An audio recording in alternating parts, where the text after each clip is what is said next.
मैं सिर्फ पानी की एक घूंट लेना चाहता था, लेकिन अचानक मैंने देखा कि मेरी उंगलियों के नाखून काले पड़ गए हैं। मैं डॉक्टर हूँ, मुझे तुरंत समझ में आ गया, यह गंभीर हाइपॉक्सिया था। इससे पहले कि मैं कुछ कर पाता, मेरे हाथ में पकड़ी बोतल ऐसे मरोड़ने लगी जैसे पिघल रही हो। ट्रे टेबल पर रखा कप बुरी तरह हिलने लगा। एयर होस्टेस ने देखा कि कुछ गड़बड़ है। वह तुरंत अपनी सीट पर बैठ गई और वेट बांध ली। उसने सबको भी ऐसा करने को कहा। एक सेकंड बाद ही विमान अचानक तूफान में सीधा घुस गया। कप में रखा पानी ऊपर तैरने लगा। पूरा केबिन ऐसे हिल रहा था जैसे किसी तूफान में फंस गया हो। जिन यात्रियों ने बेल्ट नहीं बांधी थी, वे हवा में उछल गए। बिन का दबाव गिर गया। घबराहट आग की तरह फैल गई। ऊपर से ऑक्सीजन मास्क नीचे गिर पड़े। लोग उन्हें पकड़ने के लिए लड़खड़ाते हुए हाथ बढ़ाने लगे।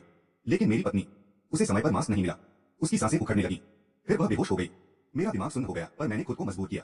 मैं उठकर क्रू स्टेशन की ओर भागा, कांपते हाथों से इमरजेंसी ऑक्सीजन सिलेंडर उठाया। मैंने मास्क उसकी नाक और मुंह पर लगाया। आखिरकार उसकी सांसें वापस आईं। अचानक जहाज फिर से जोर से झटका खाकर ऐसे थम गया जैसे किसी ने पकड़ लिया हो। बिन का दबाव स्थिर हो गया। फिर कप्तान की आवाज आई। तूफान से टकराने पर एक सीट क्षतिग्रस्त हो गई थी, लेकिन अब सब काबू में है। सबको लगा खतरा टल गया। लेकिन कुछ ही मिनट बाद एक मध्यम आयु का आदमी अचानक बुरी तरह हांफने लगा। उसका चेहरा पीला पड़ गया। क्रू ने पुकारा, क्या यहाँ कोई डॉक्टर है? मैं तुरंत दौड़ा, लेकिन उसकी हालत तेजी से बिगड़ रही थी। उसके मुंह से झाग निकलने लगा।